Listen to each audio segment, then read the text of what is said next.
Obviously, it's a league rivalry, so, there's the importance of that. It's another big-time league game. But just over the years, I think as history would have it, because there's been so many players from the state of Georgia on Auburn's team, just if you go back, years and years, I think that's what's just made it such a great rivalry. So, our guys, they get that. They know that. We've got quite a few Georgia kids on our roster right now. And for recruiting, I think it's, I think it's really important. And, all the Georgia recruits that we're recruiting right now, I'm sure are going to have their eyes on this game. And, I don't know that it necessarily determines who gets them, but I think that the importance of the game is there, and we realize that. Yes, right now, it'll be a game time decision, but we've worked a couple of different guys this week. I don't know exactly what direction we're going to go at this point, but we've worked other options. If at all possible, you don't want to rotate guys during the game. That position, as we've experienced this year, is so minimal. It's almost like a baseball player, a batter. It's to me, there's a mental thing there, and you got to have a lot of confidence. You got to be able to know that you're going to make really good decisions. And, we've obviously, with that analogy, have been in a slump. But, those guys mentally have to be ready to do it.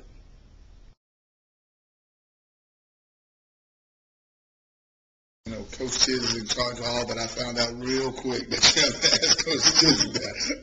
I learned my lesson last time, so really it is a question that you guys really need to ask him because he's taken over that. Matter of fact, when that last ball hit the ground, I saw him coming. I thought I'd go the other way. My cord wasn't long enough, though. But I figured out real quick that he was going to get personally involved, and he has, and rightfully so, because it's an embarrassment to our football team right now, and it's something I take a lot of pride in. I did it in college, I did it in high school, and I was really hoping to be able to have an impact here. Obviously, coaching at other schools before too, and we will get it fixed though. You can bet that we'll get it fixed. It's flattering. That's about it. But, to be real honest, and I've got questions about that and emails and things, but the big deal for me is I'm going to focus on what we're doing right now, honestly. There's always a time and a place for that. And, again, like I said, it's flattering, and it lets you know that Coach hired the right guys, because if nobody else wants you, you're probably not doing very good anywhere else. So that's pretty important. And, my goals are to be a head coach one day. But right now, my goal is to help this team become a championship caliber football team.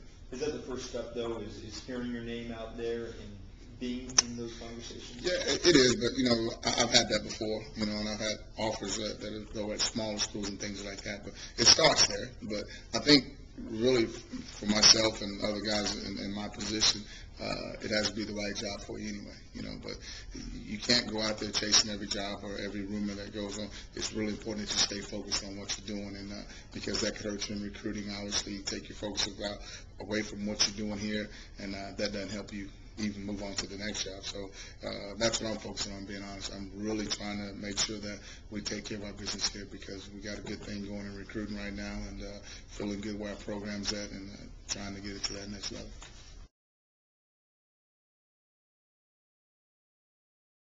He's a football player. He loves to play the game. A lot of guys that I've been around that were good players would go out there if it's two people playing catch and take their shirt off and get in the middle of it, and Darvin's that same way.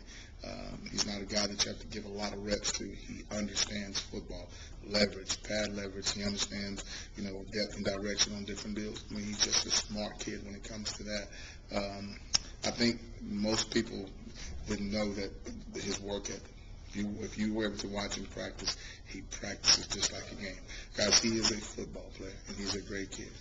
My daughter, every game, on the walk, she's got to find it. Every time she gets on my nerves about Darvin, she even wrote a rap song about Darvin. I say, how about rapping on some of that math homework, some of that. But she loves Smooth, and you know, he is a great kid. He's what you're looking for. When you go out and recruit, you want to find a kid that loves football. He's not the most talented, but he loves to play the game, and it was just good timing that we matched up at the same time being here. It's good fortune for him. He's a big picture guy, you know, and I do think you're absolutely right. I do think the fact that he's played a lot of corner, he understands the fits of everybody else as well. For him, you know, in the corner position, you don't have to play in the run fit. For him now, he's, you know, in some fronts that we're in, he's like a linebacker. That's a different world for him. But he doesn't shy away from the contact at all, and we put him in position to make plays, and he will. You be careful because he's not a guy that shies away from contact. And he runs better than your tight end. You know, he's a guy that can cover anybody you put out there on him. And so, yeah, you can crack and do all the things that you can try to do, but he's not a guy that you can say, okay, this is the weak link on the football field. He is not that. He's just a guy that hasn't had that experience yet at that position, but he picks up to a lot of things very quickly.